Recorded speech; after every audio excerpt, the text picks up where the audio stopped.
सर्वांना नमस्कार.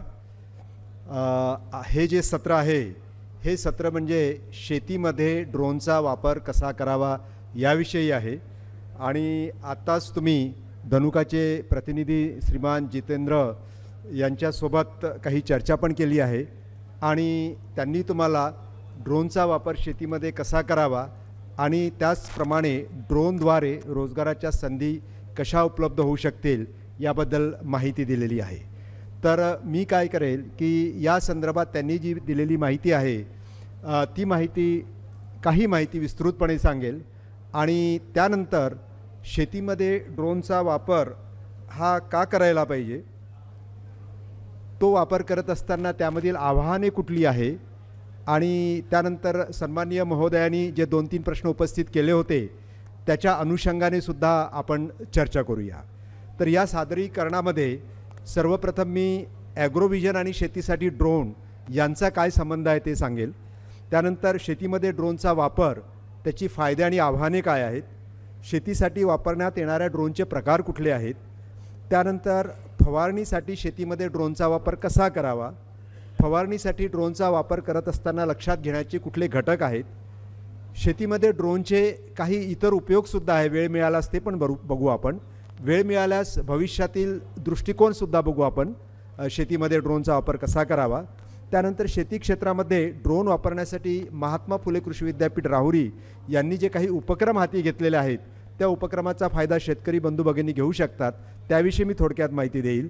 आणि शेतीमध्ये ड्रोनचा वापरसाठी शासनाकडनं जे प्रोत्साहन देण्यात येत आहे आणि शेतीसाठी ड्रोनचा वापर करण्यासंबंधात शासनाचे जे काही उपक्रम आहे त्याविषयी जितेंद्र गौरनी थोडक्यात माहिती दिलेलीच आहे.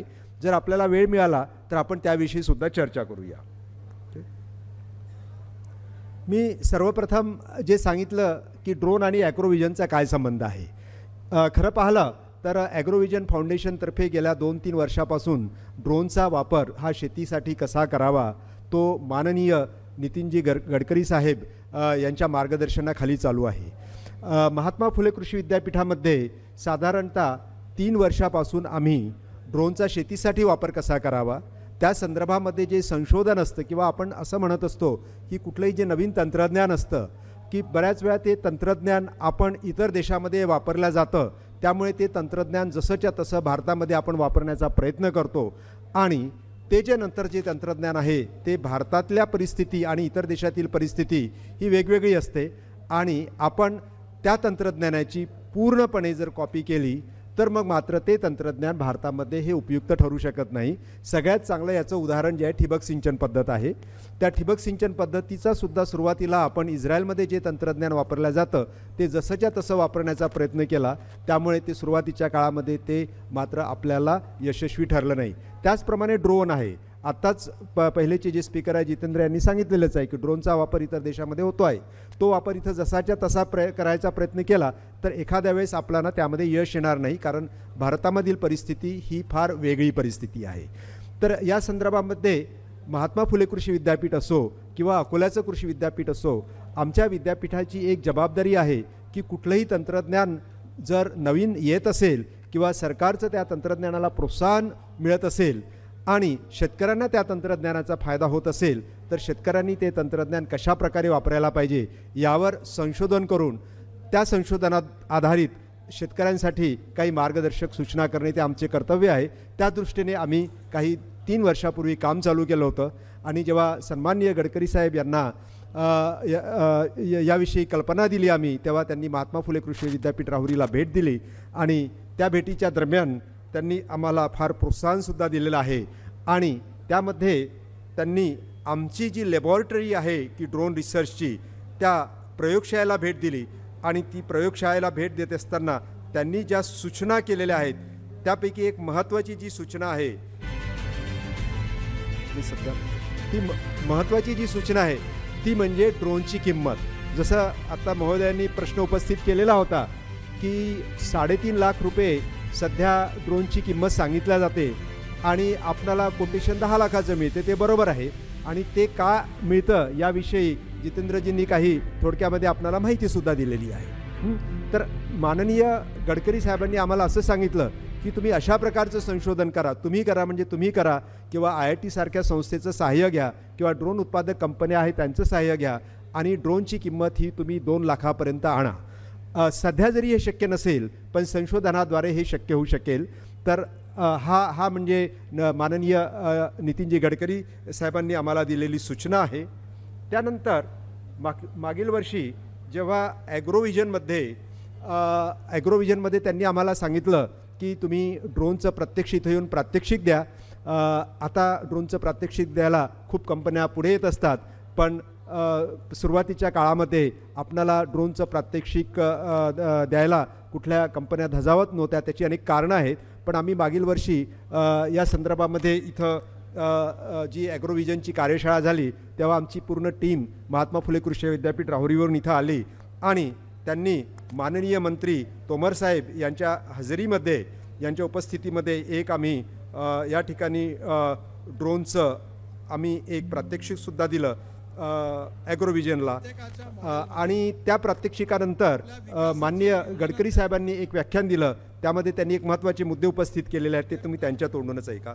आवाज बघा बरं. प्रत्येकाच्या मॉडेलमध्ये आपल्या विकासाची एक योजना तयार करावी लागणार आहे.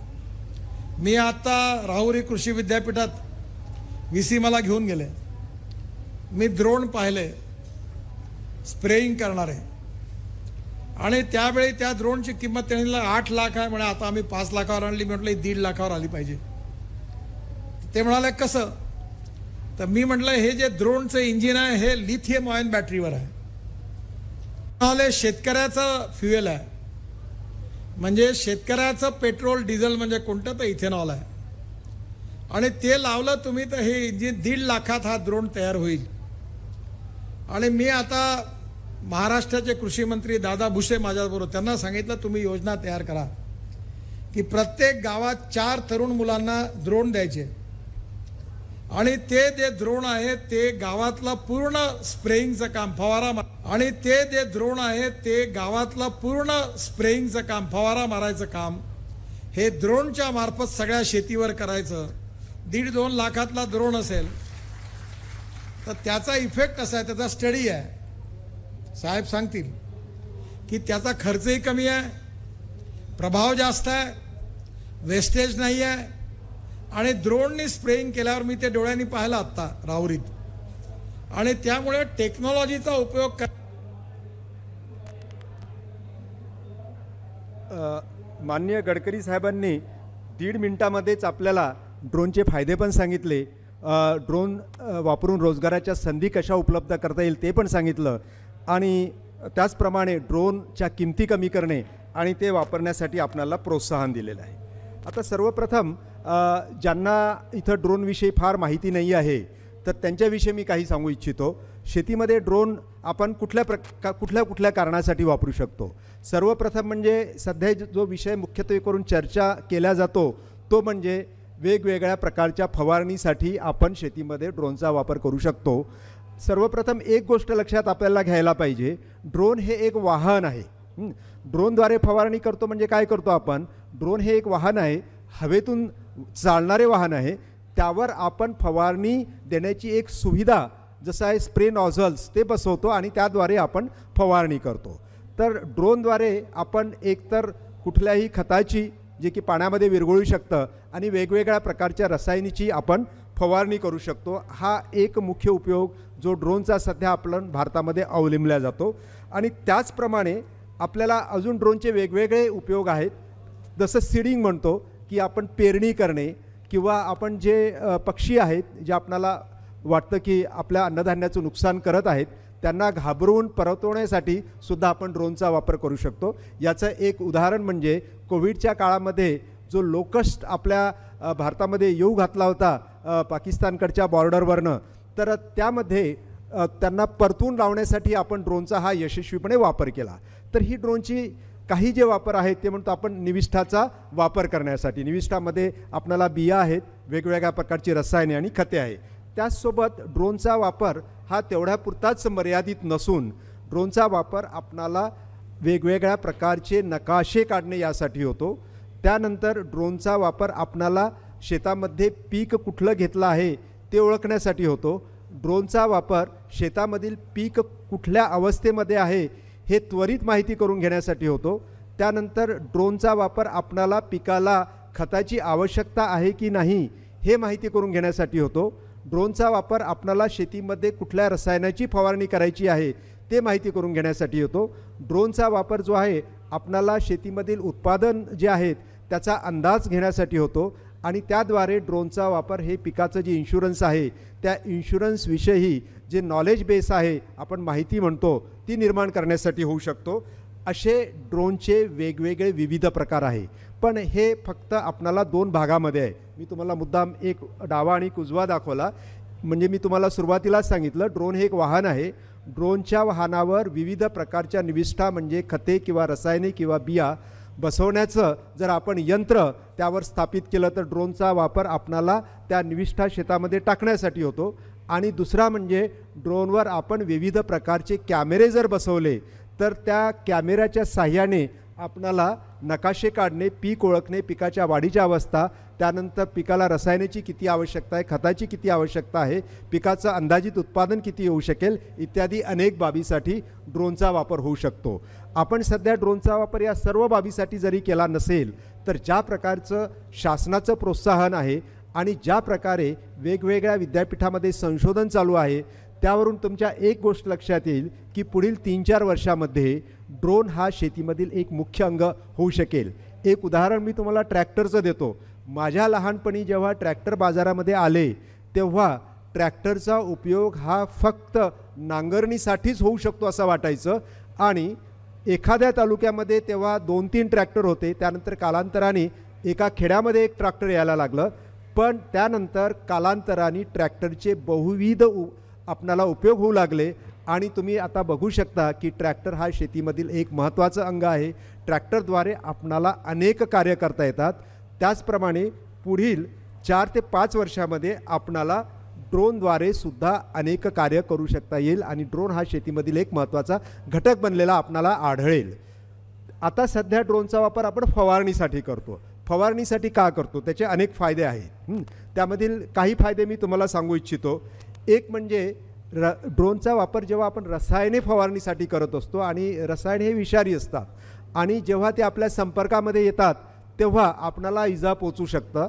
खूप वेळा यवतमाळमधील जे उदाहरण आहे गेल्या 2-3 वर्षापूर्वी की फवारणी करत असताना 2-3 मजुरांचा मृत्यू झाला. त्याचं कारण ते होतं की ते विषारी होतं आणि त्याच्या संपर्कामध्ये ते आले आणि वेगवेगळ्या प्रकारची जी काळजी घेतल्या जाते फवारणी करताना मनुष्याच्या साहाय्याने ती घेतल्या गेली नाही.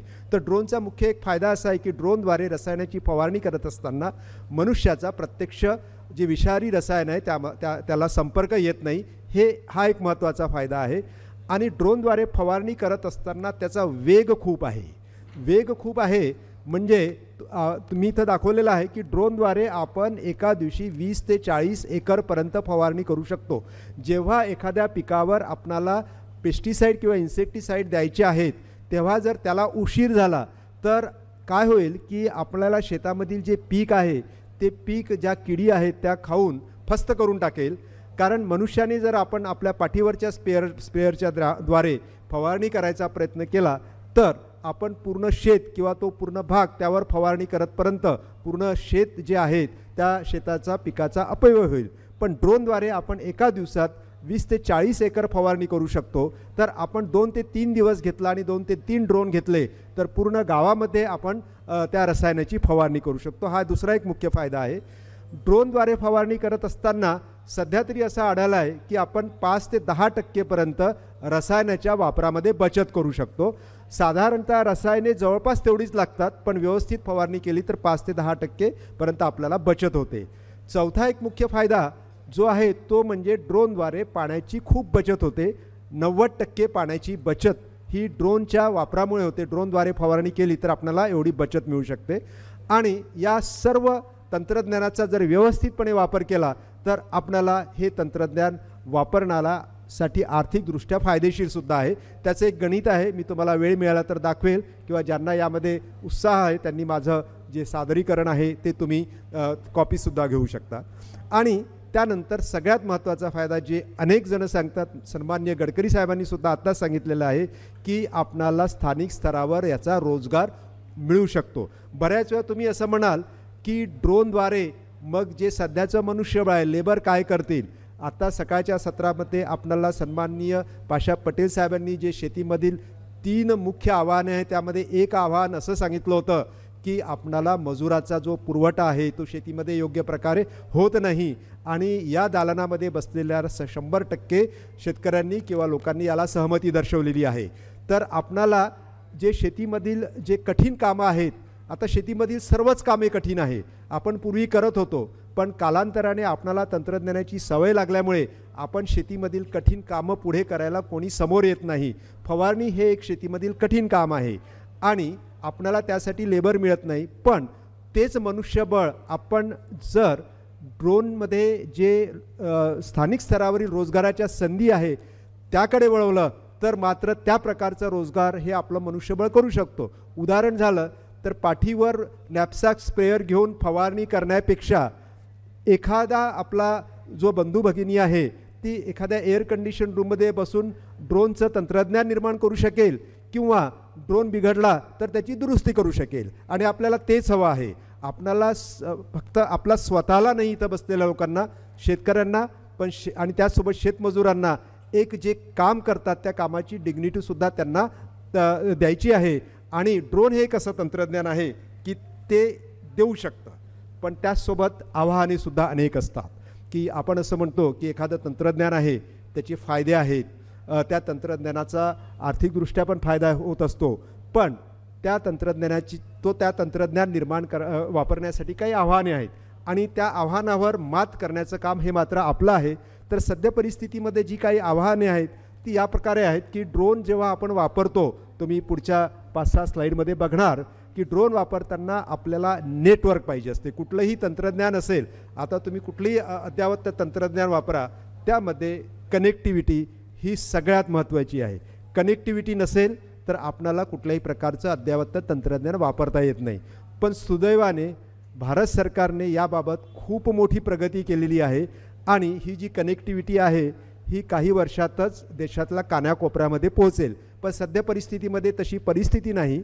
त्यामुळे ज्या ठिकाणी रेंजचा प्रॉब्लेम आहे, कनेक्टिव्हिटीचा प्रॉब्लेम आहे, त्या ठिकाणी ड्रोन वापरण्यावर मर्यादा आहे किंवा असं म्हणेल आपण त्या ठिकाणी ड्रोन वापरायला पाहिजे नाही. दुसरा एक जो आहे तो म्हणजे ड्रोनचा रेंज, म्हणजे ड्रोन हे किती दूर जाऊ शकते. सध्या जे प्रचलित नियम आहे ड्रोन वापरण्याचे ते एवढे आहेत की ड्रोन तुम्ही फक्त आपल्या डोळ्याच्या कक्षेमध्ये ड्रोन आपल्याला दिसू शकेल तिथपर्यंतच वापरू शकतात. त्याला लाईन ऑफ साईट असं म्हणतात. त्याच्या दूर जात असेल तर आपल्याला ड्रोन वापरता येत नाही, त्याला रेंज असं म्हणतात. आणि तो रेंज फक्त 1 ते 2 किलोमीटर आहे. आता आपल्याला वाटेल तो 1 ते 2 किलोमीटर कमी आहे, तसं नाही आहे. आपलं जे क्षेत्र आहे मुळातच इतकं कमी असते की 1 ते 2 किलोमीटर परिसरामध्ये जर आपण ड्रोन वापरू शकलो तर आपल्याला सध्या ड्रोनचा वापर करू शकतात. पण भविष्यातील जर आपण शेती बघितली, सामुदायिक शेती, सहकारी शेती, आणि त्यामध्ये एखाद्या वेळेस आपल्याला खूप मोठा रेंज लागू शकेल, तेव्हा मात्र पण ड्रोनचा वापर हा मर्यादित होऊ शकेल. पण आपल्याला माहीत आहे सगळेच तंत्रज्ञान हे पुढे चालले आहे, ड्रोनचं सुद्धा तंत्रज्ञान त्यामध्ये पुढे चालू शकेल. त्यानंतर ड्रोनचा एक सगळ्यात मोठा जो तोटा आहे किंवा आव्हान आहे ते म्हणजे बॅटरी. ते आत्ताच सन्माननीय गडकरी साहेबांनी सुद्धा सांगितलं, आपण कुठलंही वाहन आहे, कुठलंही तंत्रज्ञान असेल तर त्याला आपणाला एक प्रकारची शक्ती पाहिजे असते, पॉवर पाहिजे असते, ती सोलर का होईना. बऱ्याच आपण आकाशामध्ये सॅटेलाईट उडवतो, वेगवेगळ्या प्रकारचे लॉन्च व्हेकल्स आहेत, त्यामध्ये सोलर एनर्जीचा वापर केला जातो. पण सध्या ड्रोनमध्ये मुख्यत्वे करून बॅटरीचा वापर केला जातो आणि ती तो बॅटरीचा जो सेट आहे तो साधारणतः आपण ड्रोन एकदा आकाशामध्ये उडवल्यानंतर तो 15 मिनिटपर्यंत चालतो. त्याला आपण एक सायकल म्हणूया. आणि तशा फक्त 250 ते 300 सायकल याच आपणाला त्या बॅटरीच्या आहेत, तेवढीच त्याची लाईफ साईज आहे. तर ते एक आव्हान आहे. आणि त्यामध्ये दुसरं जे एक आहे ते म्हणजे त्या प्रकारच्या बॅटरीज आहेत त्या भारतामध्ये आपण व्यवस्थितपणे निर्माण करू शकत नाही, जरी सध्या त्यासाठी प्रयत्न चालू झालेले आहेत. त्यामुळे त्या बॅटरीची किंमतसुद्धा जास्त आहे. पूर्ण जे ड्रोनचे विविध भाग आहेत त्या विविध भागमध्ये सध्या आपल्या दृष्टीने आव्हानात्मक 2च भाग आहे. एक म्हणजे बॅटरी आणि दुसरी म्हणजे एक प्रकारच्या ज्या IC चिप्स लागतात तर त्यापैकी चिप्सचा कारखाना बेंगलोरला सुरू होत आहे. बॅटरीच्या बाबतीत मात्र आपणाला त्यासाठी लागणाऱ्या ज्या निविष्ठा आहे बॅटरीसाठी त्या भारतामध्ये उपलब्ध नसल्यामुळे आपणाला वेगवेगळ्या देशावर अवलंबून राहावं लागतं. पण ही एक मोठी मर्यादा झाली. आणि त्यानंतर सर्टिफाईड केमिकल्स अँड फॉर्म्युलेशन्स, म्हणजे ड्रोनचे जे काही सर्टिफाईड केमिकल्स आहेत. पण आताच एक तुम्ही जो प्रश्न विचारला होता त्याद्वारे असं आहे की आपणाला सध्या जे 300 किंवा त्याच्या अधिक प्रकारचे जे रसायने आहेत त्या रसायनाचा वापर आपणाला जो नॅपसॅक स्प्रेअरद्वारे करता येतो, ती सर्व रसायने जशीच्या तशी आपणाला ड्रोनद्वारे वापरण्यासाठी 2 वर्षाची शासनाने परवानगी दिलेली आहे. आणि विद्यापीठाला या 2 वर्षामध्ये संशोधन करून ड्रोनद्वारे आपण रसायने कुठली वापरू शकेल या संदर्भामध्ये मार्गदर्शक सूचना तयार करायला सांगितलेल्या आहेत. आणि त्याचसोबत आपणाला माहीत आहे की रसायनाचा वापर शेतीमध्ये फार मोठ्या प्रमाणावर होतो. त्यामुळे आपल्याला मार्केटमध्ये वेगवेगळ्या प्रकारच्या कंपन्या आहेत, त्यांनासुद्धा या स्पर्धेमध्ये टिकून राहायचं असेल तर तशा प्रकारची रसायने बाजारात आणणं आवश्यक आहे. त्यांनी त्यावर संशोधन चालू केलेलं आहे. आणि त्यांना मात्र एक त्यांची गरज असते की त्यांना ती रसायने विद्यापीठाकडनं त्यांना प्रमाणित करून घ्यावी लागतात. आणि ज्या प्रमाणामध्ये किंवा ज्या स्केलवर आमच्या विद्यापीठाकडे ती रसायने आहेत ती प्रमाणित करण्यासाठी जे अर्ज येत आहेत त्यावरून आम्हाला असं दिसून येतं की मार्केटमध्ये सुद्धा यावर खूप मोठ्या प्रमाणावर संशोधन चालू आहे. हा इनिशियल कास्ट हा एक आहेच, कारण जेव्हा आपलं कुठलंही तंत्रज्ञान आहे नवीन येतं तेव्हा त्याची किंमत खूप येतं. तर त्या खूप किमतीचा दोषसुद्धा आपल्याला कंपन्याला देऊन चालत नाही, कारण कंपन्यालासुद्धा जर त्याची मार्केटमध्ये जर डिमांड नसेल तर त्यांनासुद्धा ती स्वस्तामध्ये देणं परवडत नाही. तर आता ड्रोनचा वापर खूप मोठ्या प्रमाणावर होत आहे आणि किमतीसुद्धा कमी होईल. शासकीय स्तरावर सुद्धा त्या प्रकारे सूचना दिलेल्या आहेत की किमती तुम्ही कमी करा. पण जेव्हा कुठलंही तंत्रज्ञान मार्केटमध्ये येत असतं तेव्हा मात्र शासन त्याला अनुदान देत असतं. ती ठिबकचं तंत्रज्ञान असो, पॉलिहाऊस शेडनेटचं तंत्रज्ञान असो किंवा उद्यानविद्या विभागाच्या नर्सरी असो, कुठल्याही तंत्रज्ञानाला शासन अनुदान देतं. त्याचप्रमाणे ड्रोनच्या तंत्रज्ञानाला सुद्धा शासनाचं अनुदान आहे. आमच्यासारख्या संस्थेला 100% अनुदान आहे. पण सुशिक्षित शेतकरी असेल तर त्यांना साधारणतः 40% अनुदान मिळते. त्याच्या वेगवेगळ्या योजनासुद्धा आहेत, तुम्ही वेबसाईटवर जाऊन बघू शकता. इथं माझ्या या योजनेच्या याच्या सादरीकरणामध्ये अंतर्भाव केला आहे, पण मला वाटत नाही तोपर्यंत मला वेळ मिळू शकेल. तुम्ही माझं सादरीकरण कॉपीसुद्धा करू शकता. त्यानंतर एक मोठं म्हणजे की आपलं जमिनीचं क्षेत्र फार कमी आहे. आपण जेव्हा म्हणतो की परदेशातलं तंत्रज्ञान इथं वापरतो, परदेशामध्ये बहुतेक वेळा काय असतं की एकाच प्रकारचं पीक हे एकाच प्रकारच्या जमिनीवर मोठ्या क्षेत्रावर घेतलं जातं. भारतामध्ये तशी परिस्थिती नाही आहे. तर त्यामध्ये आपलं कमी असणारं क्षेत्र, त्यानंतर आपणाकडे जो आपण आपल्या विकासाचा जो कार्यक्रम हाती घेतला होता तो आपणाला तेव्हाची गरज असल्यामुळे बऱ्यापैकी तो अनर्बिंद होता. जसं आपण बघतो की हाय टेन्शन लाईन, आपण हाय टेन्शन लाईन टाकत असताना फार विचार केला नाही, आपण कुठूनही नेला इकडून तिकडून वगैरे. त्याचा मात्र आता ड्रोनच्या वापराला थोड्याशा मर्यादा येत आहेत. तर तो एक भाग सध्या आहे. इलेक्ट्रिक लाईन्स असेल किंवा झाडं असेल तर त्याद्वारे, पण त्याही आव्हानावर आपल्याला मात करायचं काम चालू आहे. ट्रेनिंग इन्स्टिट्यूटचा मात्र एक अभाव आहे, पण आता ही काही मर्यादा राहिली नाही. महात्मा फुले कृषी विद्यापीठाने यावर 1, 3, 5, 7 आणि 21 दिवसाचे प्रशिक्षण कार्यक्रम राबविलेले आहेत. आणि आत्ताच मागचे जे वक्ते होते त्यांनी सांगितलेलंच आहे की ड्रोन जर तुम्हाला चालवायचं असेल तर तुम्हाला त्यासाठी परवाना पाहिजे असतो. आणि महात्मा फुले कृषी विद्यापीठामध्ये परवाना देण्यासाठीचा जो प्रशिक्षण कार्यक्रम आहे तो प्रशिक्षण कार्यक्रम चालू झालेला आहे. त्या कार्यक्रमाला आपणाला शासनाची परवानगी लागते. मिनिस्ट्री ऑफ सिव्हिल एव्हिएशन म्हणतो की विमान चालवायला ज्या विभागाची परमिशन लागते त्याच विभागाची परमिशन ड्रोन चालवायला लागतं. महात्मा फुले कृषी विद्यापीठाला ते मिळालेलं आहे. आणि हे भारतातलं पहिलं कृषी विद्यापीठ आहे की ज्या कृषी विद्यापीठाला आपणाला ड्रोन चालवण्याचा शेतकऱ्यांना परवाना देण्यासाठी आम्हाला त्यांनी शासनाने अनुमती दिलेली आहे. आता अजून एका दुसऱ्या कृषी विद्यापीठाला मिळाली आहे. फक्त अशा प्रकारची 2च कृषी विद्यापीठं आहे. आणि नंतर त्यामध्ये अजून जे आहेत, आपण कुठलंही नवीन तंत्रज्ञान मिळालं की त्याची माहिती पाहिजे असतं आपल्याला, त्याचे नियम, मार्गदर्शक सूचना इत्यादी. पण यावर सुद्धा काम चालू झालेलं आहे. ड्रोनविषयी मार्गदर्शक सूचना करायच्या 2 समिती आहेत. त्या दोन्ही समितीचा मी सदस्य आहे, त्या राष्ट्रीय स्तरावर आहे. आणि आम्ही काय केलेलं आहे की पहिली जी समिती होती त्या समितीचं हे काम होतं की जेव्हा आपण ड्रोनचा शेतीसाठी वापर करत असतो तर शेतकऱ्यांना कुठल्या मार्गदर्शक सूचना पाहिजेत की ज्याद्वारे ते ड्रोनचा सुरक्षित वापर करू शकेल आणि त्याचप्रमाणे तो चांगल्या प्रकारे करू शकेल. तर त्या समितीचा रिपोर्ट आम्ही शासनाला सादर केला. शासनाने तो ग्राह्य पण धरला आणि तो शासनाने त्यांच्या वेबसाईटवर तो प्रकाशितसुद्धा केला. त्यामध्ये विविध प्रकारची माहिती दिलेली आहे. दुसरी जी समिती आहे त्याचा अहवाल आम्ही कालच सादर केला. त्यामध्ये म्हणजे प्रत्येक पीकनिहाय आपणाला ड्रोन वापरायचा असेल फवारणीसाठी तर तो कशा प्रकारे वापरायला पाहिजे. तर आम्ही 9 विविध जी पिके आहेत त्या पिकासाठी आम्ही संशोधन केलं. हे संशोधन करत असताना आम्हाला विविध प्रकारच्या कंपन्याचं सुद्धा सहाय्य लाभलं. तर त्याद्वारे आम्ही एक अहवाल सादर केला आहे. तो शासन बहुतेक पुढच्या आठवड्यामध्ये वेबसाईटवर टाकेल. तुम्ही बघून घ्या. त्यामध्ये तुम्हाला काही सूचना द्यावायच्या असल्यास त्यासुद्धा तुम्ही देऊ शकता. थोडक्यात सांगायचं म्हणजे ही जेवढी आव्हाने आहेत त्या आव्हानाचा आपण सामना करू शकतो. काही आव्हानांचा सामना करून आपण त्यावर काही सोल्युशनसुद्धा काढलेले आहेत. काही आव्हाने जे आहेत त्यावर आपण संशोधन चालू केलेलं आहे.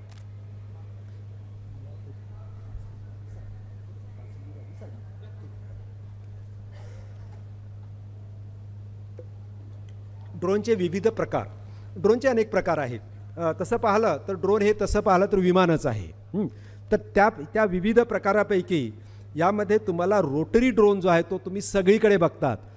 त्या ड्रोनचा वापर आपण सर्वसाधारणपणे करतो. त्याला अनेक कारणे आहेत.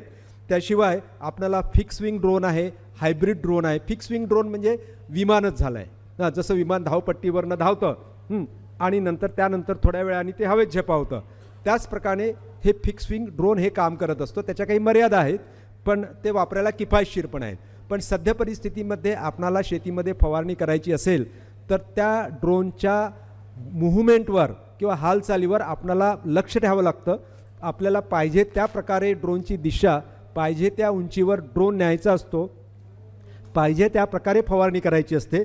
त्यासाठी मात्र आपल्याला इथं जो मल्टी रोटर ड्रोन दाखवलेला आहे तो वापरायचा असतो आणि तोच सध्या ड्रोन फवारणीसाठी आणि शेतीच्या विविध अंगासाठी हा वापरला जातो. इथं मी तुम्हाला हा एक टिपिकल ड्रोन दाखवलेला आहे. तो ड्रोन मला वाटतं इथं आपल्याला ठेवलेला सुद्धा आहे प्रदर्शनामध्ये वेगवेगळ्या कंपन्यांनी. तुम्हीसुद्धा तिथं जाऊन तो बघू शकता. त्यामध्ये आपण जे म्हणतो की विमानाचे पंख त्याप्रमाणे यालासुद्धा पंख आहे, प्रॉपेलर आहे. त्यानंतर याला बॅटरीचा स्लॉट आहे आणि मोटार आहे. सगळ्या प्रकारचं जसं आपल्याला विमानाला सगळं लागतं की पाते लागतात, मोटार लागतो, त्याला कंट्रोल लागतं, बसायची व्यवस्था पाहिजे. इथं फक्त बसायच्या व्यवस्थेच्या ऐवजी केमिकल टँक आहेत की ज्यामध्ये आपण करू शकतो. पॉवर पाहिजे. पण सगळ्यात महत्त्वाचं तुम्ही इथं जे बघाल ते म्हणजे स्प्रेइंग आर्म.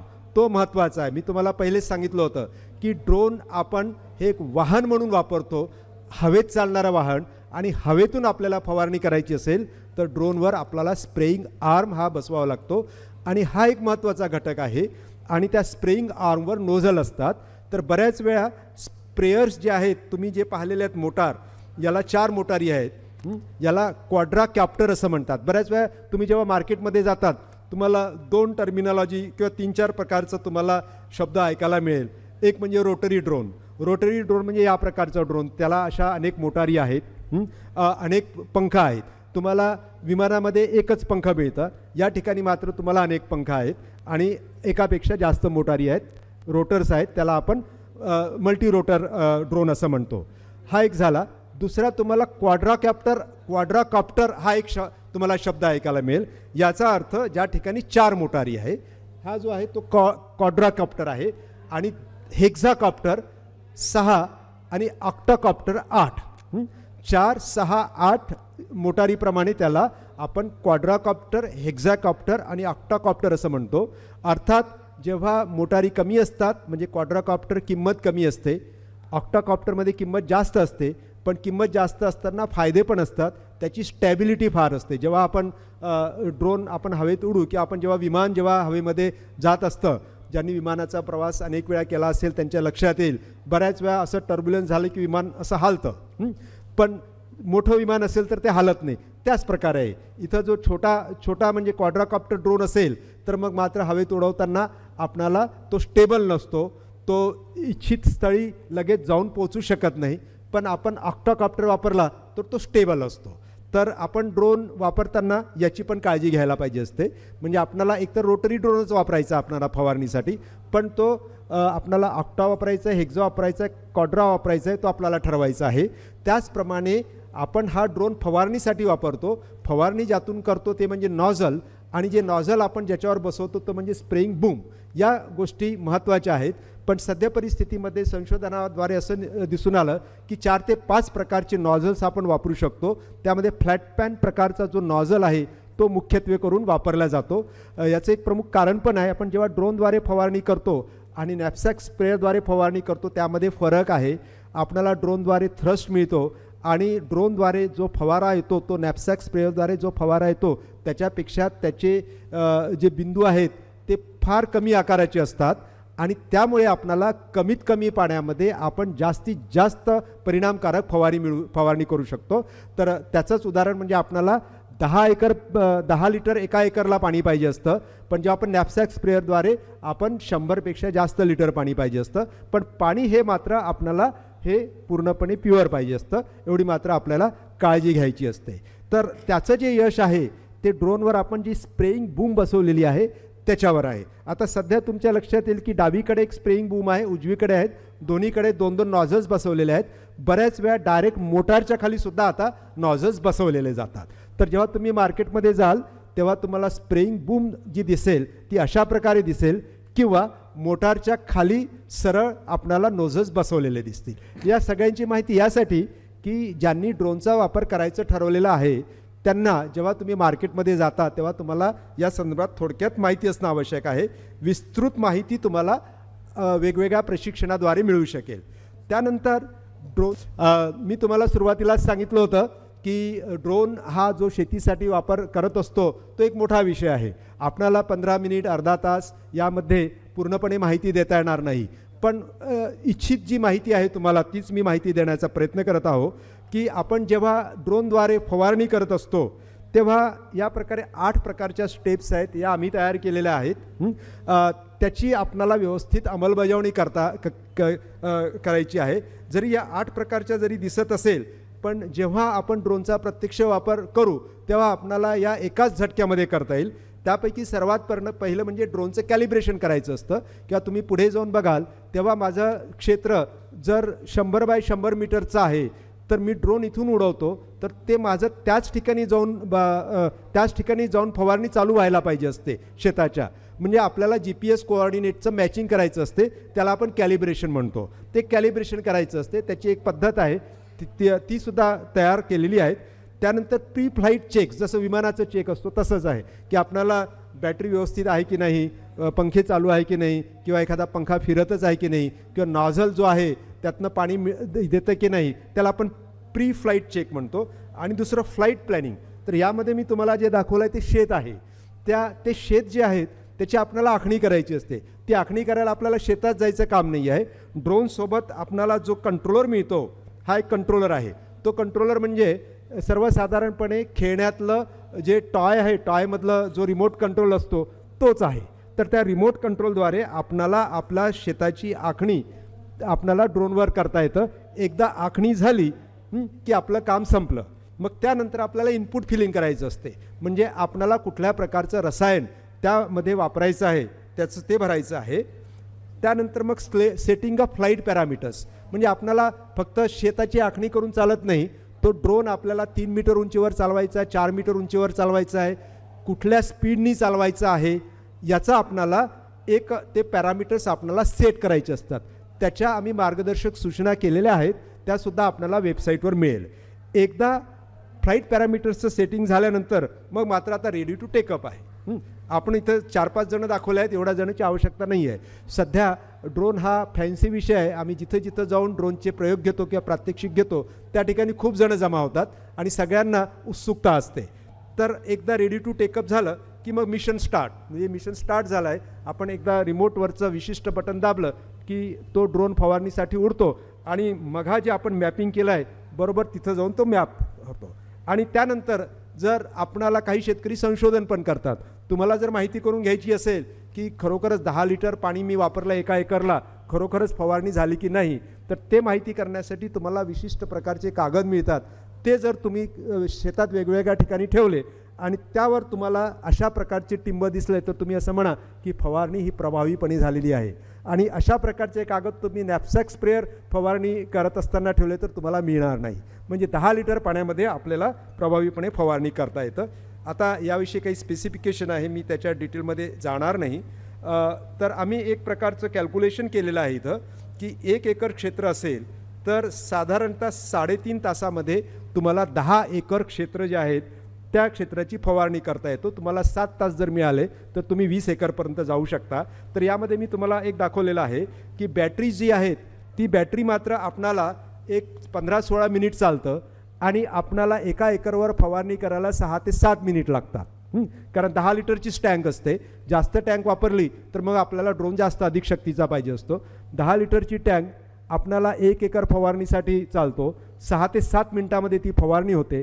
ड्रोन खाली येईल, परत आपण त्यामध्ये रसायनं ठेवायचे आणि परत एकदा ड्रोन उडवायचा. 6-7 मिनिटानंतर तो खाली आला तर मग मात्र आपल्याला बॅटरीचा सेट जो आहे तो बदलावा लागेल. म्हणजे बऱ्याच वेळा आपल्याला ड्रोनची किंमत 10 लाखापर्यंत का लागते याचे कारण आहे की आपणाला ड्रोन जर एका दिवशी 20 एकरमध्ये फवारणी करायची असेल तर आपणाला 4 बॅटरीचे सेट हे स्पेअरमध्ये ठेवावे लागतात किंवा निदान 2 बॅटरीचे सेट स्पेअरमध्ये ठेवून आपणाला बॅटरी चार्जर पाहिजे असतो. तर याचं संपूर्ण उहापोह मी या तक्त्यामध्ये केलेला आहे. तुम्ही एकदा ड्रोन घेतल्यानंतर या तक्त्याची आणि मी मागे दिलेल्या स्टेप्सची व्यवस्थित पाठपुरावा केला, व्यवस्थित तुम्ही आखणी केली तर मात्र तुम्हाला ड्रोनची फवारणी ही व्यवस्थित प्रभावीपणे होऊ शकेल. मी आता या सगळ्या ज्या स्टेप्स दिल्या आहेत त्याविषयी मी थोडक्यात माहिती दिलेली आहे. पण मी आता तुम्हाला 1-2 व्हिडिओ दाखवतो 2-2 मिनटाचे आणि त्यानंतर मला वाटतं सूचना केल्याप्रमाणे मी तर थांबेल. मग याला कॅलिब्रेशन असं म्हणतात, GPS कॅलिब्रेशन आखणी झालेली आहे. आता आपल्याला ड्रोन जेव्हा जातो तो तेव्हा इथून तिथं जायला पाहिजे, परत वापस यायला पाहिजे, परत जायला पाहिजे. म्हणजे एका वेळी ड्रोन किती मीटर फवारणी करू शकतो तो सुद्धा एक ऑपरेटिंग पॅरामीटर आहे. तो सुद्धा आपल्याला इथं मात्र द्यायचा आहे. हे उसावर फवारणी चालू आहे.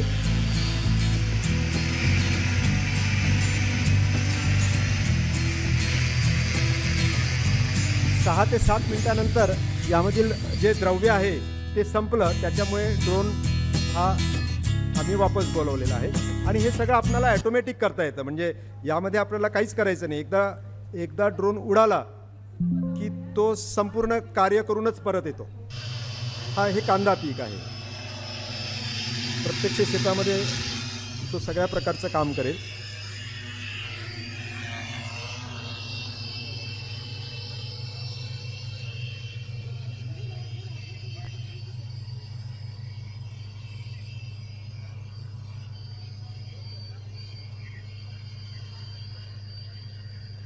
आणि एक ड्रोन खरेदी करण्याबाबत मला वाटते 2 ते 3 मिनिट घेतो. कारण यामध्ये जर कोणाला ड्रोन खरेदी करायचं असेल आणि काही व्यवसाय जर करायचा असेल तर यामध्ये काही पथ्य जी पाळायची असतात त्याविषयी मी तुम्हाला थोडक्यामध्ये सांगतो. मग हा DGCAचा बराच उहापोह झाला होता. DGCA म्हणजे director general of civil aviation. म्हणजे तुम्ही जेव्हा ड्रोनच्या मार्केटमध्ये जाल किंवा ड्रोनच्या वापरामध्ये जाल तेव्हा तुम्हाला एक शब्द खूप वेळा ऐकू येईल, तो म्हणजे DGCA, director general of civil aviation, जो की ड्रोनचे नियम ठरवतो. सर्वसाधारण नियम, शेतीसाठी नियम आम्ही ठरवलेले आहेत, पण एकंदरीतच ड्रोन चालवण्याचे नियम फक्त हे DGCAच ठरवू शकतो, कोणीच ठरवू शकत नाही. तर त्यामध्ये सर्वात पहिला नियम जो आहे तो नियम असा आहे की आपण जे ड्रोनचं मॉडेल वापरतो त्याला DGCAची परमिशन पाहिजे. म्हणजे थोडक्यामध्ये आपण जेव्हा कार वापरतो तेव्हा वेगवेगळ्या प्रकारचे बाजारामध्ये मॉडेल्स उपलब्ध असतात आणि त्या मॉडेलला आपणाला जे रोड ट्रान्सपोर्ट डिपार्टमेंट आहे त्यांनी परवानगी दिली असते. त्याचप्रमाणे ड्रोनचे जे विविध मॉडेल आहे त्याला DGCA परवानगी देतं आणि तेच मॉडेल आपल्याला वापरता येईल. स्प्रेइंगसाठी सध्या 2 ते 3 प्रकारचे मॉडेल्स आपल्याला वापरता येईल. तुमचा प्रश्न असा राहील, एकच मिनिट संपवतोय मी, त्यामध्ये तुमचा एकच प्रकारचा प्रश्न असा राहील की ही तुम्हाला माहिती कुठून मिळते. तर त्यासाठी अजून एक शब्द आहे डिजिटल स्काय. तर डिजिटल स्काय नावाची DGCAची एक वेबसाईट आहे. त्या वेबसाईटवर तुम्हाला सगळी माहिती मिळतं. म्हणजे जो आपण स्मॉल ते मीडियम प्रकारचे ड्रोन्स आहेत, म्हणजे 2 kgच्या वर आणि 25 kg याला स्मॉल म्हणतो आणि 25 kg ते 50ला मीडियम म्हणतो, ते ड्रोन आपण शेतीसाठी वापरतो. त्या शेतीसाठी वापरण्याचे जे काही ड्रोन आहेत त्याचे जे प्रारूप किंवा मॉडेल आहे, कुठल्या मॉडेलला परवानगी दिलेली आहे याची माहिती डिजिटल स्काय नावाची वेबसाईट आहे, त्या वेबसाईटवर आहे. मी ज्यांना यामध्ये रस आहे त्यांना मी असं सांगू शकेल की तुम्ही डिजिटल स्कायची वेबसाईट एकदा बघूनच घ्या, त्याशिवाय तुम्ही ड्रोन वापरण्यासाठी पुढे जाऊ नका. हा एक कुठल्या प्रकारचा ड्रोन घ्यायचा, कारण कसं आहे की तुम्ही दुसऱ्या प्रकारचा ड्रोन वापरला तर तुम्हाला इन्शुरन्स मिळत नाही, शासन ते जप्त करू शकेल. दुसरी गोष्ट म्हणजे तुम्ही ड्रोन जो चालवतो तो परवानाधारक असायला पाहिजे. जसं कार जी आहे, कार आपणाला कारचं प्रारूप हे सँक्शन पाहिजे, अप्रूव्ड पाहिजे, त्याचप्रमाणे ड्रोनचे प्रारूप अप्रूव्ड पाहिजे. कार चालवण्याला परवाना पाहिजे, ड्रोन चालवण्याला सुद्धा परवाना पाहिजे. तर त्यामध्ये सध्या पूर्ण भारतभरामध्ये साधारणतः 25 प्रशिक्षण केंद्र आहेत की जे परवाना देतात. त्यापैकी एक महात्मा फुले कृषी विद्यापीठ शेतीसाठी जो ड्रोनचा वापर करतो त्यासाठी परवाना देण्याचं पहिलं एक कृषी विद्यापीठ आहे. तो परवाना मात्र धारण करण्यासाठी तुम्ही 10वी पास पाहिजे, 16 ते 65 वर्षाच्या आत पाहिजे, तुमच्याकडे आधार कार्ड पाहिजे आणि सर्वात महत्त्वाचं म्हणजे तुम्ही पासपोर्ट धारक पाहिजे. तर ज्यांना कोणाला हे प्रशिक्षण घ्यायचं आहे त्यांनी पहिले पासपोर्ट काढून ठेवून द्या आणि त्यामध्ये विशिष्ट प्रकारचे जे प्रशिक्षण केंद्र आहेत त्यामध्ये तुम्ही अर्ज करू शकतात. ते 5 ते 7 दिवसाचं प्रशिक्षण देईल. 5 दिवसाचं जनरल आहे आणि ज्यामध्ये कृषीविषयी प्रशिक्षण घ्यायचं असेल तुम्हाला 2 दिवस अतिरिक्त आहे, जे की आमच्या कृषी विद्यापीठामध्ये दिलं जातं. ते प्रशिक्षण दिल्यानंतर तुमची परीक्षा घेतली जाते. परीक्षा पास झाल्यानंतर सगळी कागदपत्रं आपण डिजिटल स्कायच्या वेबसाईटद्वारे DGCAला देतो आणि त्यानंतर मग तुम्हाला तो परवाना जो आहे तो इश्यू होतो. तर हे 2 प्रकारच्या काळजी तुम्हाला घ्यायचं आहे. त्याचप्रमाणे कुठलंही रसायन वापरताना ते आपल्याला अप्रूव्ड पाहिजे असतं, मान्यता प्राप्त पाहिजे असतो. तर सर्वसाधारणपणे आपण जे सध्या केमिकल्स वापरतो त्या सर्व प्रकारचे केमिकल्स आपणाला म्हणजे जे अप्रूव्ड आहेत ते आपल्याला ड्रोनद्वारे वापरायला 2 वर्षाची परवानगी दिलेली आहेत. आणि त्यानंतर आम्ही ज्या कृषीसाठी काही स्टँडर्ड ऑपरेटिंग प्रोसिजर्स तयार केलेले आहेत ते डॉक्युमेंट बघा. त्यामध्ये तुम्हाला वेगवेगळ्या पिकासाठी ड्रोन किती उंचीवर असावा, किती स्पीडनी चालवावा आणि त्याचप्रमाणे किती त्याची रुंदी असायला पाहिजे या विषयाच्या मार्गदर्शक सूचना दिलेल्या आहेत. त्या सर्वाचा वापर करा. तुम्हाला ड्रोनचा वापर हा प्रभावीपणे करता येईल आणि ड्रोन ही एक भविष्यातील शेती आहे. एकंदरीतच शेती ही आकर्षकपणे करायची असेल आणि आपणाला ग्रामीण युवकांचा जो ओढाच्या ओढा शेतीकडे शहराकडे जातो तो जाऊ द्यायचा नसेल आणि परत आणायचं असेल तर आपणाला ड्रोनसारखं तंत्रज्ञान इतर तंत्रज्ञानाच्या सहाय्याने आपणाला वापरावं लागेल. एवढं बोलून मी तर थांबतो. आयोजकांनी मला जो काही अतिरिक्त वेळ दिला आहे त्याबद्दल मी त्यांचे धन्यवाद.